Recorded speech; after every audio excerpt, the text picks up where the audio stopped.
meaningful relationship with Christ. Tune in to Central Cable for daily programs on health and wellness, current events, relationships, spiritual growth, and of course, musical praise, all catering to our local urban audience. The book of Revelation depicts God's people as flying in the midst of heaven as angels, proclaiming the everlasting gospel. ATN will allow you to reach the world with God's message and reap the harvest. But more, it will help you to grow as a disciple. It will keep you connected with your church. Above all things, it will prepare you to meet Jesus when he comes. ATN is a non-profit initiative. If you want to do your small part in reaching people with the good news of Jesus, you can partner with ATN by offering your generous tax-deductible gifts. Adventist Television Network is an official partner of 3ABN's Dare to Dream Network. Keep up with special services, programs, and events brought to you by the local Seventh-day Adventist Church on Central Cable and streaming on Central Belize Mission Facebook and YouTube pages. Brothers and sisters, we are looking forward for your financial support to the Adventist Television Network. ATN and Dare to Dream, the urban Christian lifestyle television.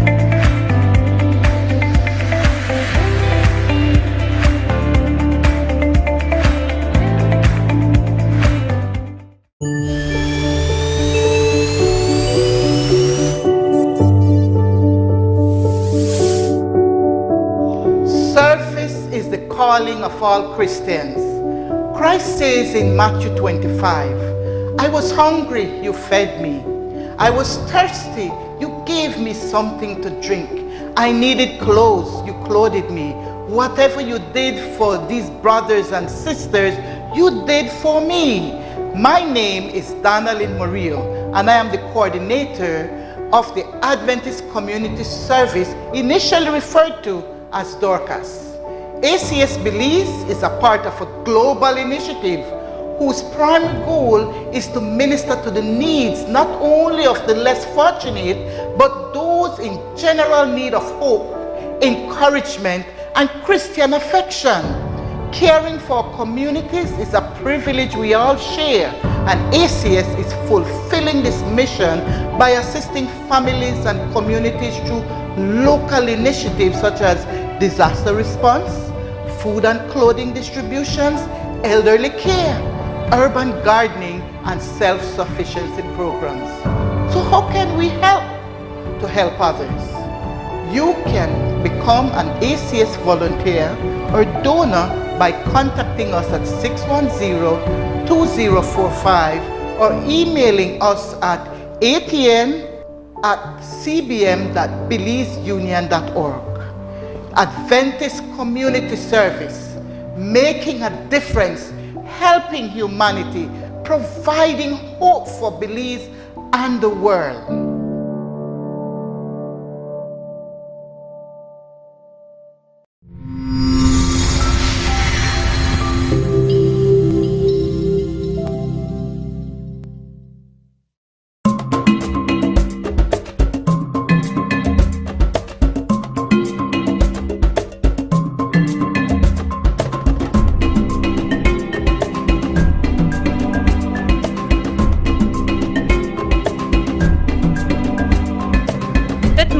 Thank you for joining us for another episode of Defining Your Health. I'm your host, Tracy Lewis, and we have another interesting topic today. We're talking about menstrual health hygiene and management. I have two lovely ladies on set with me. I'm going to allow them to introduce themselves. Hi, I am Stephanie Reina. I am the youth officer for BFLA. Hello, good morning, everybody. My name is Kylah Ciego. I am the Director of Education and Programs for the FLA. All right, lovely. So I want you to share this link. We're talking about mental health hygiene and management. So if you have your daughters, if you have your little nieces and your sons and your nephews, bring them together and have them sit down and watch this informative episode. All right, we're going to talk about women and girls and how you can properly manage this aspect of your life, how to manage and control, right? So, Miss Kylah, tell me about the work that you do at BFLA. So, I've been with Belize Family Life. This is going on my 4th year, and it's been a very interesting experience. So the focus of Belize Family Life is to provide sexual and reproductive health services for everybody, and we operate under the slogan of "We Empower All." So in my work, particularly, I am responsible for our youth program, our outreach, all the work that we do with other social sector partners, collaboration, and even supporting the government sector as it relates to sexual and reproductive health.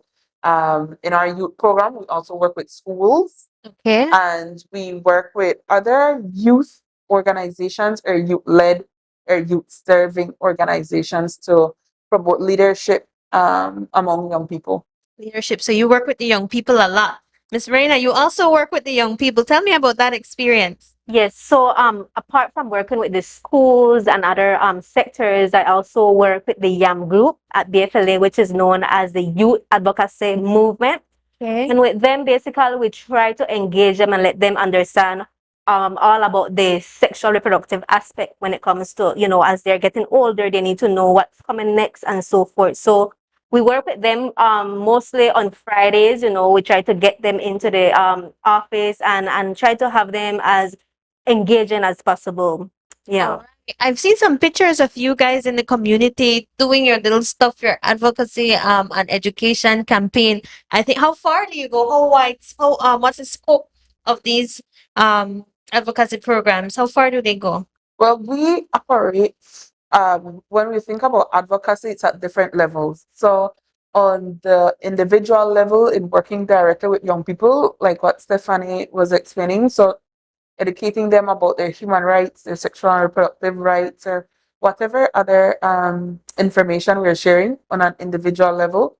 We do community work, so working with community leaders, that's education sharing around rights and services and access to services. And then as well, we work at policy level where we're on different committees. We're part of like the National AIDS Commission, we're a part of the subcommittees within the National Committee for Families and Children. And so in these committees, we get to participate at a macro level to influence policy or strategies that are being created, for young people. That's wonderful. Can I see the pictures of you guys working in St. Matthews? I believe you were all over in your different communities, and it was in collaboration with Spotlight Initiative. I don't know, what is that project about? So this is more as it relates to our community work and our community outreach, providing services. So the Spotlight Initiative, it's a global initiative from the European Union and the United Nations, and it's focused on ending gender-based violence, family violence against women and girls, or women and children. And so there are several different aspects to it. And a part of it is providing services to persons from communities. With COVID, we've seen where persons have not been able to access health services. And this, particularly the pictures here, are from what we call like the Mobile Women's Center, or the Migrant Mobiles. Migrant Mobiles. Yes. That's amazing. And so it's a collection of different organizations. You have BFLA providing sexual health. You have the Human Rights Commission is there. There are attorneys there. You could access psychosocial counseling support and child stimulation, early childhood development kind of interaction. So there's a whole set of services on these mobiles. It's a huge work that you do. I'm glad that you were able to talk about some of those services. But today we want to talk about menstrual health. I think that's kind of a touchy topic. Touchy in the sense that we discuss it with our children as mothers, as women, but it's not something that is widely spoken about. There's a term that comes to mind: stigma.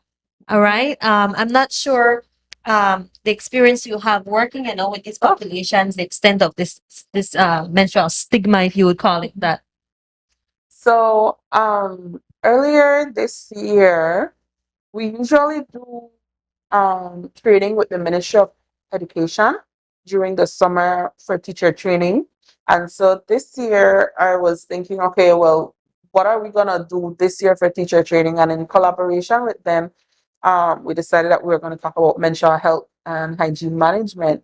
And so we've taken off pretty much from that training that we did in August to speak a lot more about menstrual health. The stigma around it is everywhere. Okay. Every time we ask somebody about what's your first thought that comes to mind when you hear menstruation, Mhm. it's usually a negative one. A negative. It's usually negative. You work a lot with the young people, Miss Stephanie. So I don't know what kind of feedback you've had in terms of how young people feel about talking about this menstrual cycle.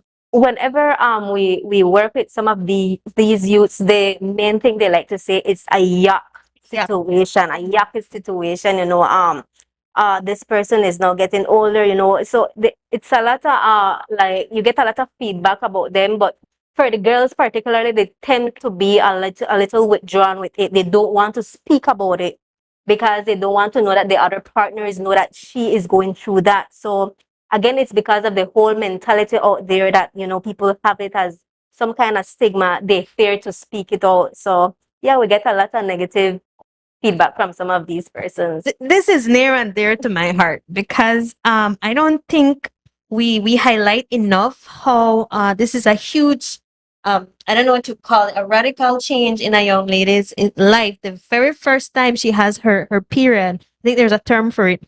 Menarche, right? The very first time she has her period, and for young girls to feel ashamed or to not be able to talk about it, especially with peers, because I'm not saying it should be something to celebrate, and I'm not saying you shouldn't celebrate it either, but it should at least be spoken about. And I remember growing up as a young lady, I wasn't particularly excited about it, but because I had information. I used to love reading. I used to read a lot, Babysitters Clubs and all of those books. So in those books that I read, I would they would mention girls getting excited about it or girls having little qualms about it because this one had it, this one didn't have it yet, or this one is getting older, like you said. There's so much different interactions around having it for the first time, and I don't know what that experience is like for many young girls. The first time they have to go to their mother to explain it, or if it's a single parent and it's the dad. I don't know if you have stories like that, if the youth are able to share stories like that. Do you think it's difficult as an environment in Belize? For me, well, I would share my experience, growing up. The first time that I saw it, that I saw something like this, my parent didn't even spoke to me about it because I had it at a very early age. I got it at the age of 9. Okay. And when I went, the first thing came to her, did anyone touch you? How are you sure? And I'm like, no. And so if we are going through that, then imagine now that, parents don't really, well, I'm not saying that all parents don't really speak about it, but I think sometimes some of these youths want to be independent and want to do things on their own, so they don't want to speak out to some of their parents to let them know, hey, this is what's happening to me, what to do and how to do certain stuff. So I think BFLA here comes very strong when it comes to stuff like this. They try to educate as much and let them know that, hey, this is what's going to happen and this is where you can get the resources and so forth. Yeah, that's I'm glad that you're able to share your story. I remember my experience because it was not really funny, but I wasn't scared, I wasn't frightened, because for some people it can be frightening. It occurs usually between the ages of 9 and I believe 12. For some people it's older, but for you it was very early, so that could have been a scary experience. But I already knew that it was something that was going to happen, so I came and I told my mom, like this had a situation, and she's there at me, and you just sit down in the chair. I said, get up. And I remember like, oh right, like I have to do something about it. I can't be sitting everywhere. Right. So that was interesting for me for her to be able to have that moment to teach me about, because you don't know. So the job that you guys do is very important. You're not replacing the work of the moms, but you're supplementing it, right? So Miss Kylah, so just for the young people that are watching, just to get the right perspective, let's go back to the basic. First of all, what is the menstrual cycle? So, and just to add to the question that you just asked, I think part of where we fall down is we don't talk about puberty to children before they hit puberty, right? So the first time my experience, I did hear from my classmates in primary school, ever so often somebody have cramps and pain and they have to go home, and I'm like, what? And so my first experience of it is I never really know that that may happen either. It took me a while to figure out. And then, my mother helped me to sort that out. But we are not doing, we're missing out from the opportunity to teach children about it before it happens. And we need to talk to them about puberty before that happens to them because it's less traumatic that way. So, what happens in your bodies, in our bodies as persons who menstruate, or persons with sexual female reproductive organs? So the menstruation is simply once you are having it, you will see this menstrual flow, which is blood that exit through the vagina, and that happens because you're not pregnant. Okay. So every month the ovary releases an egg and it waits in the fallopian tube for a sperm.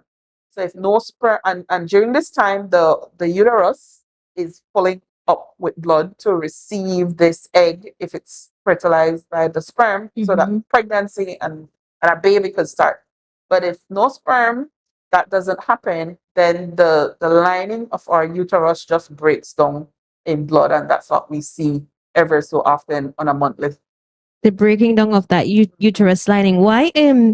Why is the menstrual hygiene important? Because this is something that occurs naturally. So you would think that your body is able to manage it naturally. What is the role that we play in assisting this natural process to occur in a healthy way? Right. So whenever you go to a clinic and you are going to see a doctor because you're sick or you want to do, to check before you're sick, they would check your temperature, they check your weight, your height, your blood pressure, all of these vital signs. So for a person who has experienced menstruation, that is also a part of your vital signs. So if you've had menarche, which is the first it's the first time you menstruate, and then that becomes a part of your vital signs, because if you don't see a menstruation regularly, then something is wrong, right? So that's also an indication for us to know that, okay, something's not happening here if I'm not seeing my menstruation and I've already started. So that's one key aspect of it. How would you said something is not happening, but how long does a regular cycle usually last for you to know once you've started menarche, right? So on average, the cycle is 28 days, right? And the cycle includes the days where we actually see the blood flow, the days that we're ovulating, and all the days in between. Blood flow, you would have a range from 3 to 7 days, right? For adolescents, for young persons, when they start, it's a bit more irregular, just because, their hormones are really just to try catch up itself, for the lack of a better term. But once you start to see a monthly menstruation, then we could say that you're regular, right? And these differ for different people, but the average is from 3 to 7. If it's more than 7 days and you're a heavy bleeder, which we call that term menorrhagia.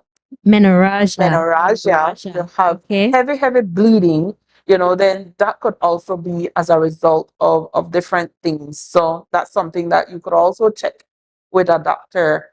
And if you don't have bleeding, if you've started your menstruation already and you're not pregnant, then that's also, we call it amenorrhea. And it's an indication of maybe there's some hormonal imbalance happening why you're not seeing your menstruation if you're not pregnant. Okay, wow. So what is your experience sharing some of this information with young people? When we speak to them, what are the different signs you would go through before you start your cycle? Remember, sometimes even for us adults, we already know by now that, okay, my cycle is coming. We might have some kind of pimples that constantly comes that before that time. or we start to get that backache, the headaches, the moodiness. And so when you share with them, these are the different signs. Some of them smile. And you know that smile is saying, yes, I am going through that. Yes, that is true. So some of them are aware of what are some of the signs when it comes to the cycle. Now, when it comes to the males now, they tend to be a little more like they try to withdraw from it. They don't want to hear about it. But we here as facilitators, we try to let them know, you know, within your households, you have females, you know, and so you need to be aware of this to know that maybe today, maybe your sister, whoever the female is, might be moody, might be in pain, and this is what's happening. And so you should be there as a support and don't be withdrawing or trying to run away from that situation. So, you know, all of these experiences are something that we always tend to see, and we keep on just educating them with everything that is updated to time. All right. So they're very receptive to this information in terms of practices. Do you think that this information allows them to go back and practice it in their home environment, or there's another issue there that needs to I don't know if there's a gap between what you're teaching and advocating and when they actually are in their homes and how that is carried out? Well, you see, an individual, we are in our environment. So while a young person who comes to one of our training sessions could learn differently and to improve what they're doing, then they also need to share that information with their family. But it's when you deal with stigma, you have to attack that from different levels. So individually, they could make different choices and then share that information with others. But then also, like, them changing their behavior or their practice could also be different to maybe how the parents grow up and how the parents receive that, you know. So it's having to tackle at different areas. And so that's why we're doing, like, with teachers. So even in the classroom, to kind of help teachers to break down their own stigma and, you know, uncomfortableness with talking about menstruation. And even like we've done community sessions virtually as well, so that parents could come in and also hear. So how could you support your child in, you know, understanding menstruation? And for males or persons who don't menstruate, then understand that, hey, the moodiness, that's biological, so don't take offense to it, but, you know, be supportive and so forth. So. Right. You said something about the moodiness, and I know we're going to get to the point where we share some of these products and talk about how you use them the appropriate way. But just that hormonal imbalance, because when we talk about health, not just talking about the physical blood flow and managing that, make sure you're clean and tidy. But we want the person to be wholesome. So how what is the information sharing like when it comes to mental and emotional health for this experience for women? So let me just circle back to when you asked about the menstrual hygiene. So there are 4 components to menstrual hygiene. Okay. So menstrual hygiene and management is 1, having the products. The products that you will collect the blood flow. 2, having access to a private facility, so like a bathroom, where you could change these products as often as you need. So the privacy of a bathroom or whatever facility that's going to be. The 3rd one is having water and soap to sanitize, so like clean your hands. That's important. And the last one is having a disposal, right? So that's a garbage container, that's a pan, so that you could properly dispose of your menstrual product. So those things in a nutshell are bringing it together for the menstrual hygiene and management. Now, when it comes to the biological is what we see. So we see the blood, we feel the breast enlargement, we feel, you know, the pimples and all of that. And what happens on the other side is just because of the hormonal changes, that's what affects our mood. So we might feel more irritable or more sad or all these different emotions, which is just a natural effect of the biological changes of our hormones. Right. You mentioned something key, the 4 aspects of the menstrual wellness. And I think that is so important because you said the first one was having the products. And then privacy. I remember those first two products and privacy. Privacy, water to clean your hands, and disposal, proper management and disposal. You ever walk into a bathroom and you look in the garbage and the pad just open up? Right. There's no garbage container and it's right there on the ground. So like a simple thing like to help somebody who menstruates, you need to have a garbage so that they could put the product in there and not maybe chuck it in the toilet. I used to see that at high school, clog up the toilet, you know. So think simple as a garbage container looks, it helps for menstruators to better manage menstruation. I think that raises a social concern for me, because I don't know if as a youth officer you get to go into people's homes or it's just you meet them and you have a discussion. But what is the feedback for you in terms of, do our young people, and not just our young people, you work with the youths, but our women in Belize and maybe in the rural areas, do they have access to these four aspects, you know, products, privacy, a disposal? I don't know what your experience working with this has been in terms of where do we rank as Belizean women in meeting the criteria to have access to being healthy. So I wouldn't say much in terms of if there's ranking, but UNICEF did a study a couple of years ago primarily on schools, and the study showed that there was severe inadequacy in terms of the privacy because of the bathrooms. Some bathrooms don't have doors, some bathrooms can't flush.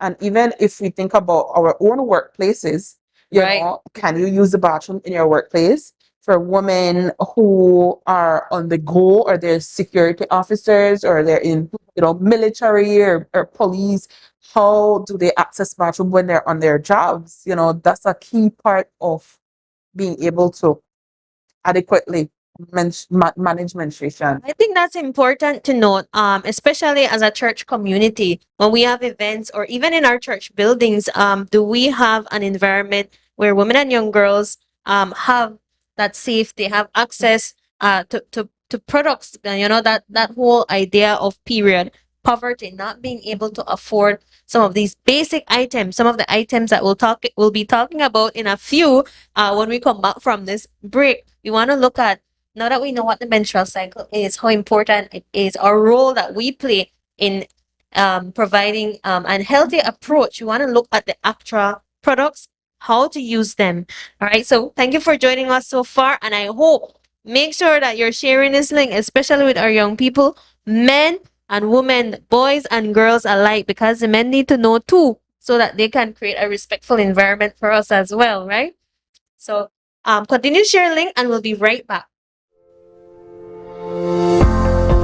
Hi, I'm Pastor Emiliano Viamel. And I'm Elder Shane Neal. And we're the hosts of Hour of Power. We are ready to pray for you and with you. Prayer is the key that unlocks heaven's door. In Philippians 4, 6, and 7, God cautions us not to be anxious about anything.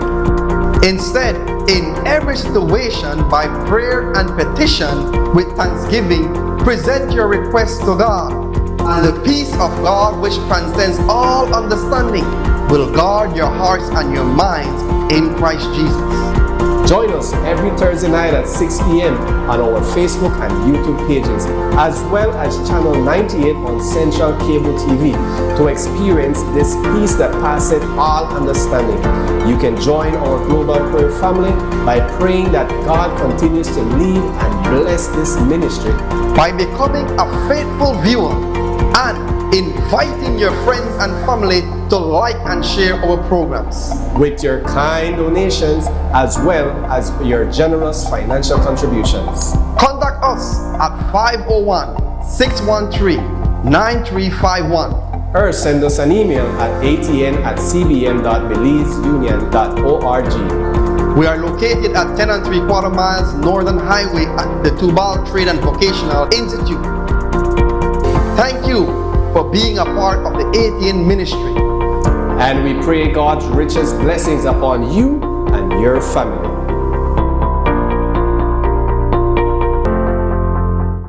Welcome back to Defining Your Health. I'm your host, Tracy Lewis, and on set, of course, I have with me Ms. Stephanie Reina and Ms. Kylah Ciego from the Belize Family Life Association. And they've joined us this morning to talk about menstrual hygiene management. So we've had a little bit of discussion about the menstrual cycle, what it's about, and we just before we left, we discussed the difficulty and the financial burden to a certain extent of being able to manage this menstrual cycle in a healthy way for women and children. We mentioned the term period poverty. And I can imagine with the pandemic and everything, how not increasingly difficult, but it must have had an effect on women managing the cycle, because I don't know if the men are aware or other women are aware. We don't all have the same access to products. When you think about, you're only thinking about the products, the pad and the different things, but I also think about the pain and those who have to buy pain medication, and that's a certain amount of money that is added every month that you have to budget for to make sure that you're healthy. And I don't know if you guys discussed this in some of your trainings about how to, I don't know, manage to have a healthy menstrual cycle. So, when it comes to period poverty, is exactly that. It's your ability to afford, or the inability to afford menstrual products. And in the study that I mentioned earlier that UNICEF did, right here in Belize, there are women and girls who use, I don't know if you maybe know what napkins are, or Okay. like from when babies. Yes, my mom told me about that. My mom told me about Right? that. Before we had pampers, they used to use napkins. And so there are women today that still use napkins. And then Right? it's like, And when they go out in public, then they would use a disposable pad. So the pad is only reserved for that point. And the cost of these things differ, and Stephanie could talk to that. So we had a training with our staff, and we tried to see how much they would spend within a household. And remarkably, we basically found out that they almost spend $250, per year. wow. Imagine, and that's just for one female. So let's say you have more females in a household. Imagine how much money you're going to spend. And again, that is just one pack per month. But again, remember, sometimes some females have their menstruation very heavily, there, and so they have to buy additional Right. pads, and so it's going to be more of an expense. And now with this pandemic, if you can notice, looking at the news every night, everything is raising. Right. Fortunately now, with the pads, I believe back then the pads was like about $3 change, almost $4, and now it's actually like about $6 to $7. And again, it all depends on the brand. Right. So I was waiting for you to talk about brand, because you can get basic ones for like yeah, maybe $4 or three something, and then you have the actual ones you have with wings, with all Yeah. scented, unscented. All of these play a role in the pricing, and the reality is sometimes I can imagine that women would have to manage. Okay, I only could buy one pad. I need to do whatever it takes, one pack of pad. I'm sorry, for this to work out and stretch for this duration. Or it might sound like an exaggeration, but really, there are families who are not able to have the luxury of some of these products, like you said. And you go back to that whole idea of the napkin. I was like, napkin? Yeah. And then you have to wash it all and all of that, and that's a lot of work. and just to add, sorry, even we see the prices have rise, and so even though for a female, that is unable to buy as much, she will maybe be using this pad for maybe over the amount of hours set in that. Yeah. So it's something that we need to be aware, and we need to educate, and we need to see how we can help some of these persons that are going through their cycle, and how we here as an organization can support them and see how to explain them how often do you change, what other products we have. And today Ms. Ciego is going to share something new that we're trying to embrace here at BFLE.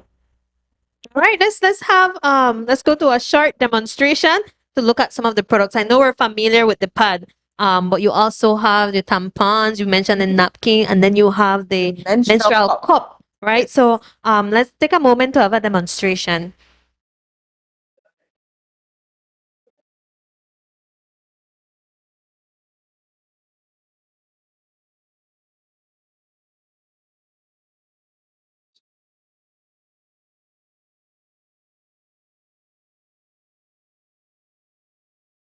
All right, this is a beautiful table that we have set here. I've never seen so much products together on one table before. So Miss Kylah, walk me through this. All right, so we have our fake blood, Okay. right? Very important, of course, if you're having a menstrual flow. You have different colors and different shades of menstrual fluid, right?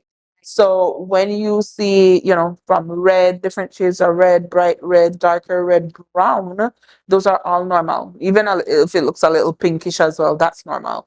Um, the color is also affected by the oxygen that gets it. So if you'll find that the blood that's brown, it's because it's been in your uterus for quite a while, right? Okay. So I don't want to stale blood, but it's been older in blood. it's older, right? It's been in the uterus for a longer period of time, right? As against the pink or the red. So we have our blood.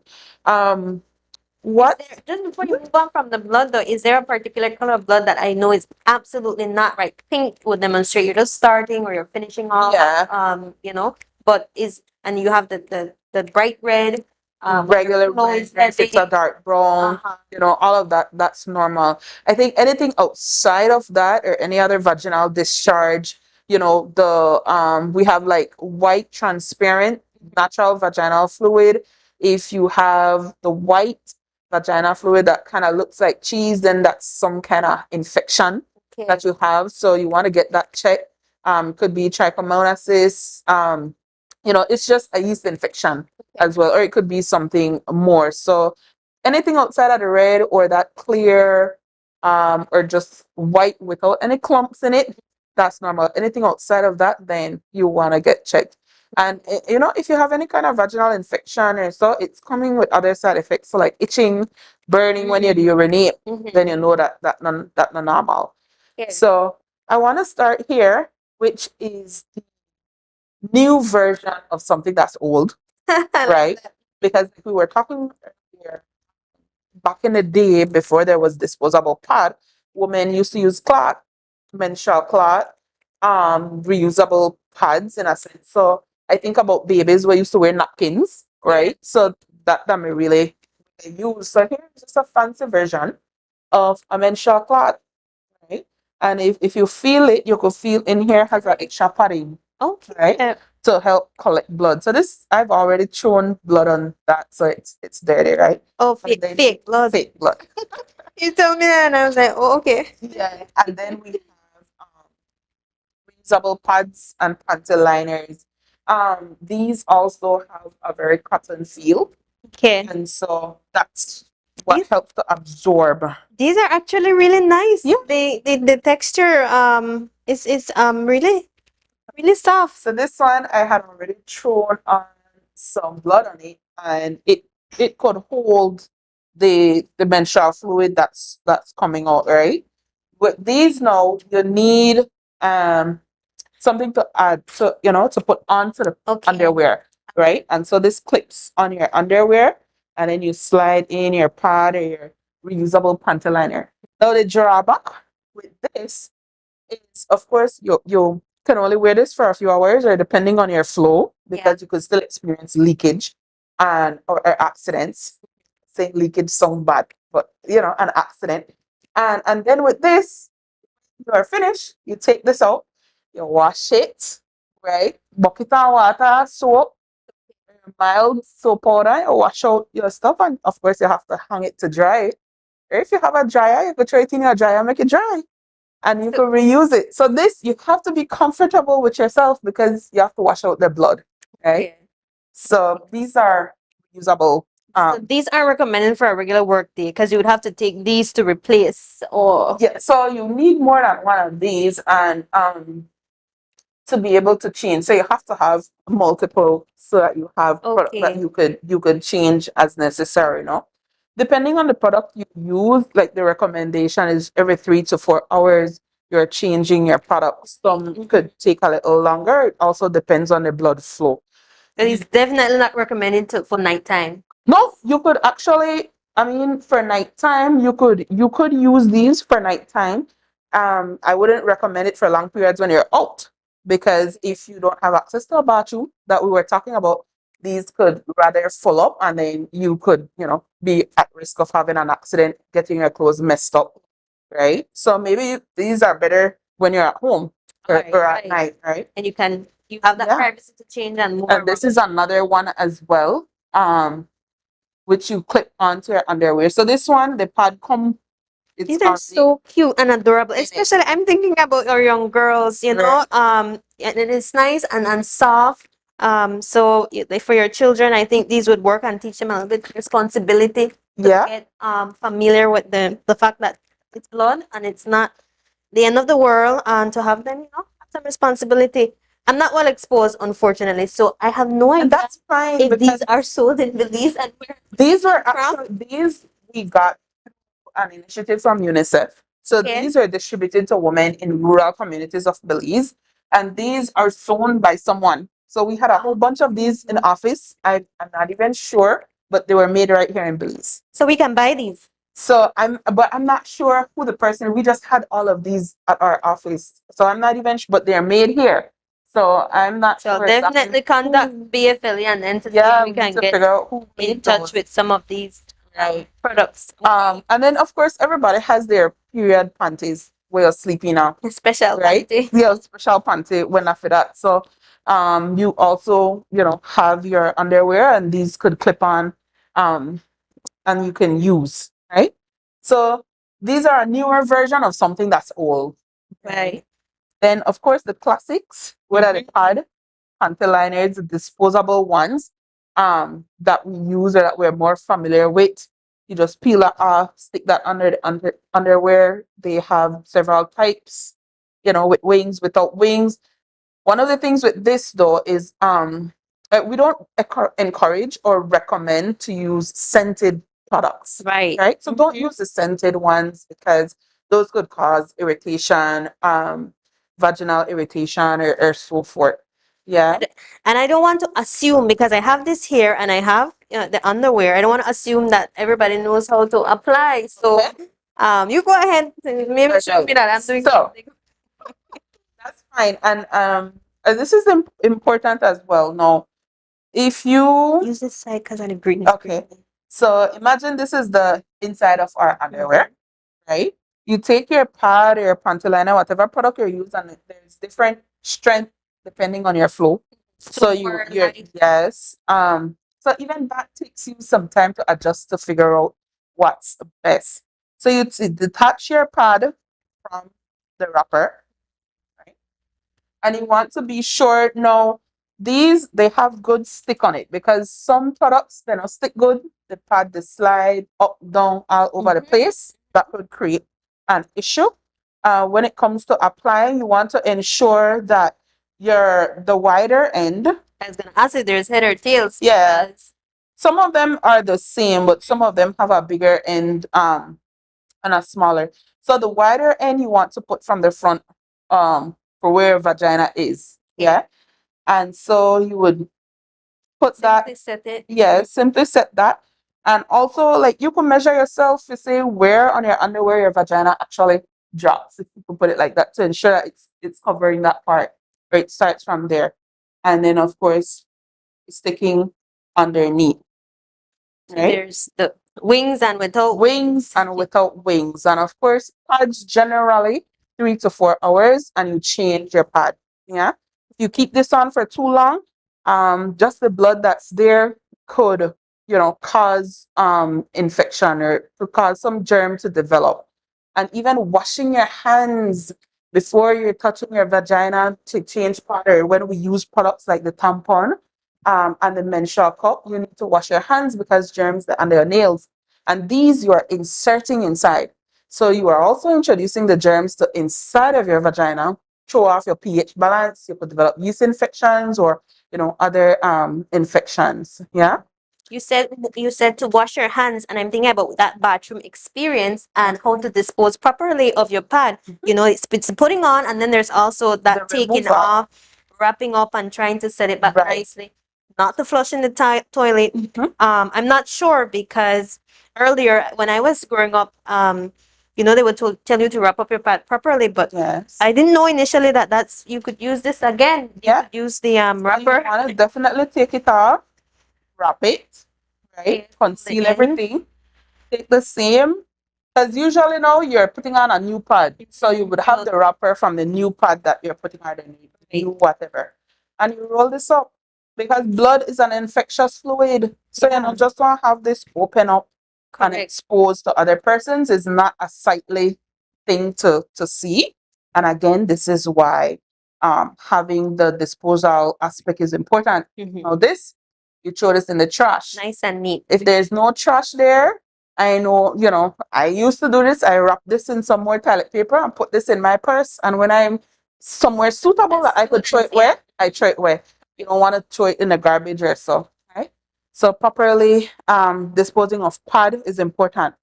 The other disposable product is tampon, right? And so, I mean, and I think even from a religious perspective, we don't encourage tampon with the whole virginity aspect or so forth. So, I mean, I never really learned about this. So it's as an adult. As an that I adult, that's learned where you would about learn about the tampon. Right. So the tampon is pretty much cotton to absorb the menstrual fluid again, right? You have some that come with applicator, which is this thing here, and some that come without. So what you want to do when you're inserting a tampon is you have to be in a very comfortable position. So whether you're to sit down, this Legs stoop open. down, legs open, or you're to lift one of your legs raised, and you're taking your tampon and you're inserting, right? So this is what our uterus looks like, right? So the outside, the lips that we see outside is the vulva, and this is the vaginal canal inside. So what you see outside that, we call it vagina, but that's not what it is. It's inside. And then our cervix, and this is our uterus, you know, small that where the baby grow. Wow. So when you are bodies are so amazing. I just So when you're using a tampon, this one has the applicator that makes it easier to insert, right? So you're inserting into the vagina, you're pushing on it so that it could come here to where the cervix is. Yeah. So that as the blood that come through the cervix, it's being collected. So this goes inside and you pull this up and you dispose of that, and the string hangs outside. So that when you're ready to remove your tampon, again, you need a bathroom or somewhere private. You remove your tampon, pull that out. Now, this, you can't put it back into the package.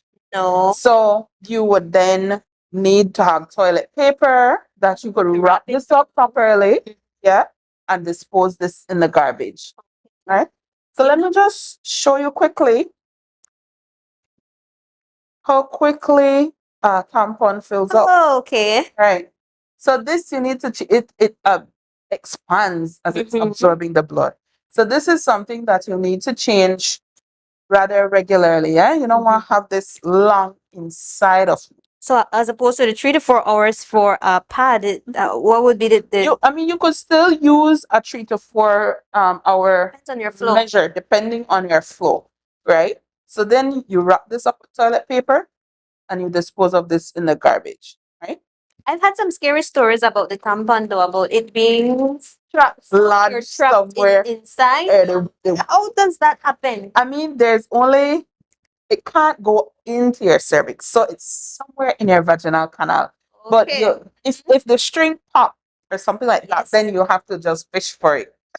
You literally just have to, dig for it with your fingers. That means it will not go past the cervix, so it's somewhere in here.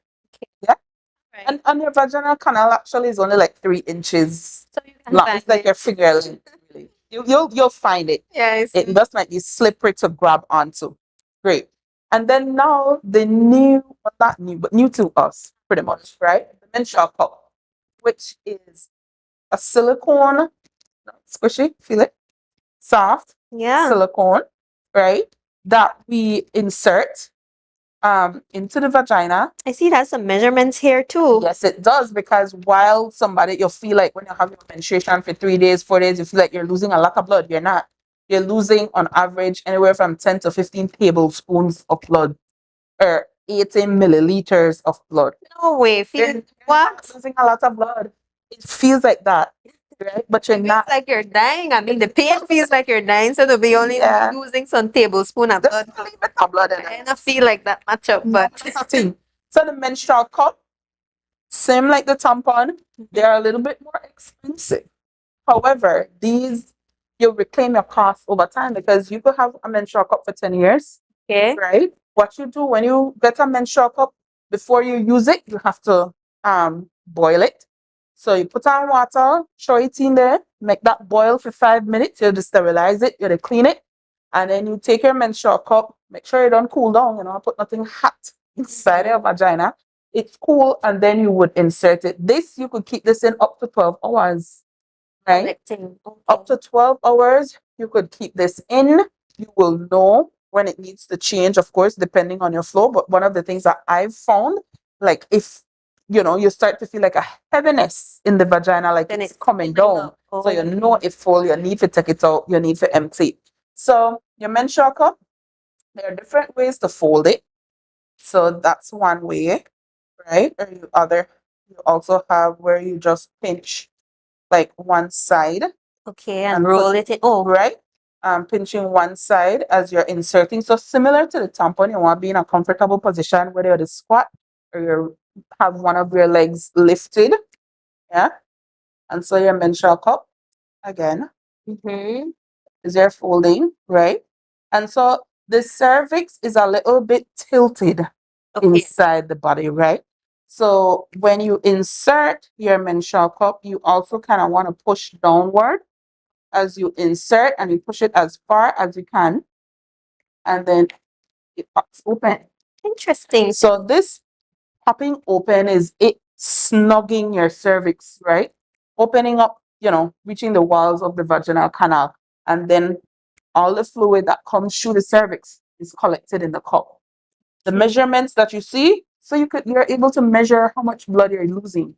10 milliliters. It has 10 and 20 milliliter markings inside of it. I could imagine that would be very helpful to track changes and monitor and on all of those things. So and whenever you're ready, so all of this fits inside the vagina.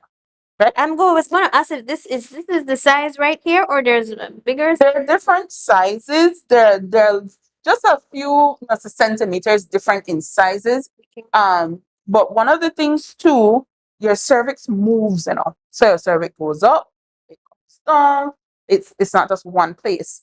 So for persons who have like a high cervix, so your cervix is very much up, you might use a larger cup just so that it could reach the cervix to collect all of the blood. Yeah.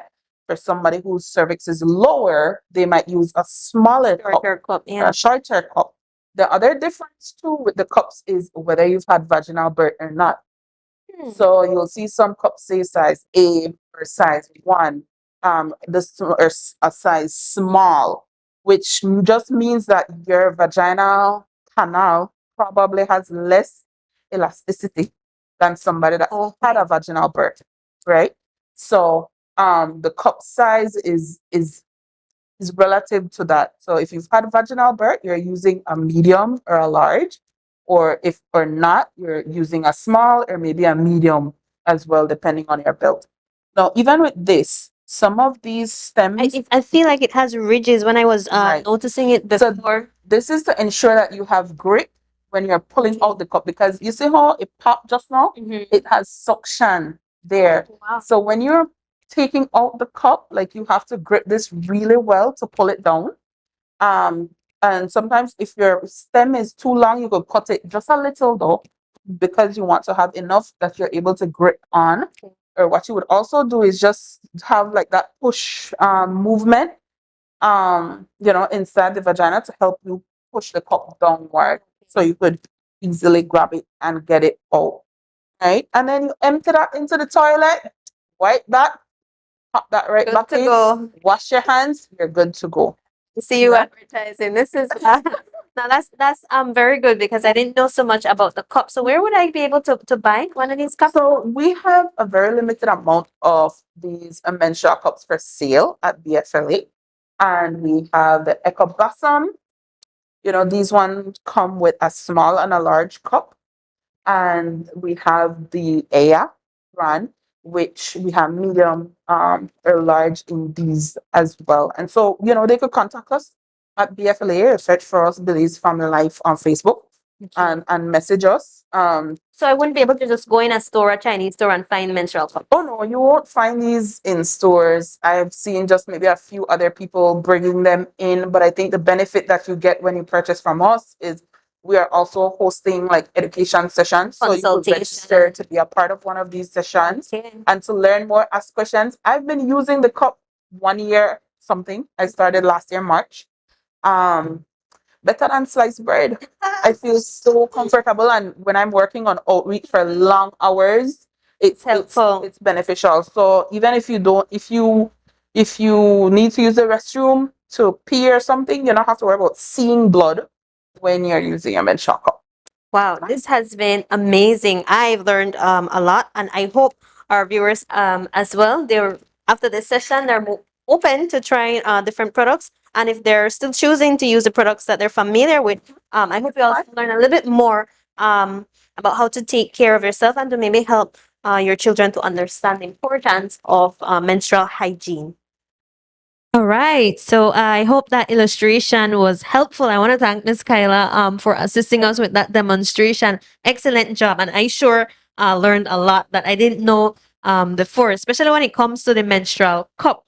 I'm not very familiar with that, to be honest. Once this one thing worked, I just stick with that. And so I've always known about one product, so that works for me. But I hope because of the demonstration that, our viewers were able to learn about something new, and especially that eco-friendly concept. Right. You want to take that into consideration. If that's something you'd like to try, then we just had the display. You can think about it. You can try it and see if that works for you. So thank you so much, Ms. Kylah. This was an amazing program. I love this topic so much, and I wish we could have more sexual health topics like this. So just before you leave, do you have any closing thoughts for us as viewers? So for me, I enjoy educating persons about menstrual health as well as all the other things that I do. And one of the takeaways that I want to leave with persons is for us to not perpetrate the stigma. So one way that we live period stigma and the thinking about it that it's shameful and disgusting is when we go to the store to buy pads or tampons and we put 2 plastic bags to cover it and hide it. That is a form of period stigma and period shame. And so I am encouraging persons, one, plastic bags aren't good for the environment anyway, so I don't need 2 plastic bags. And personally, one of the things that I do when I go to the store, I use menstrual cups, but when I go to the store and I buy panty liners or something like that, like I take my time and I look, I pick it up off the shelf, I hold it in my hand, I continue up and down the aisles when I'm shopping so that people can see I am not ashamed. You don't need to be ashamed. So you don't need to be ashamed of menstruation or using menstrual products as a natural part of life. So that's what I want to leave with our viewers today. Miss Kylah, that is so empowering because now I feel here like I'm perpetuating this cycle of stigma because I didn't see it that way. For me, it's that you were raised being very discreet about this topic. So even up to now, I want vex with the China man. Like, you can't give me a brown paper bag. You not give me no bag, none at all. Or, no bag. That's a natural part of what our body does. So. Right. And we do it out of fear that, others will be like, my goodness, like she don't have no shame. It's not anything to be ashamed about. Yeah. Right? It's such a natural process. So thank you so much for reminding us of that. Next time, I say no plastic bag. It's a Reina. All right. So for me, what I want to share and advise to all the mothers out there and all the persons that work out there, BFLA is currently having a lot of these menstrual cups on sale. And so if you are interested and maybe you didn't get the entire show, you guys can really call us at 203-1018 for more information. And we'll be gladly to help you, educating you and letting you know how to use it, Maybe it's something new, but it's going to be affordable. And trust me, you guys won't regret it. So that's my last. Right. I love that you said it's affordable because I think we mentioned that it can last up to A ye- 10 years. to Yeah. 10 years. Can last up to 10 To years. 10 years. I think it's important that we clarify the eco-friendly concept of it, because when people think about that, it was like, oh yeah, can you use that over and over? And there's that whole, again, stigma related to it. But it's So you have to clean your cup, you have to sterilize it, simple boiling water, leaving it in boiling water for 5 minutes. Once you take that out, dry it off, the cup usually it comes with a antibacterial bag or some bag that you keep it in. You could take care of your cup for a long period of time. So it requires being comfortable with ourselves, and that's why we do this kind of education so that people Exactly. can be comfortable with themselves. and get away from that whole idea that period or menstrual cycle is dirty, like it's a dirty thing. Especially as Christians, we're aware that you have certain Bible texts that talk about women not be able to do certain things while they're having their cycle, and I think we take that a little bit to the extreme, that it's so taboo that we're not able to participate or do certain things because it's such a dirty process. But it's not. It's so natural, and it's because of a blessing and privilege that God gave us to be able to have children. And when that's not possible, this is a process, right? So thank you, ladies, so much. I have to invite you back. So that when you come back, we can talk a little bit more for the elderly population, some of their experience that they're having. We were focused a little bit on young girls and women and just getting those basic concepts out of the way. But I'm sure we don't want to forget our elderly population. True. They're managing as well. With this Menopause. life event, menopause, right? So if you're interested in hearing about part 2, I want you to leave your comments to share, to like the program. Okay, you have been an amazing audience. We thank you. And if there's nothing else, thank you for watching Defining Your Health. This was another lovely episode. I'll see you again next week, Tuesday at 10 o'clock.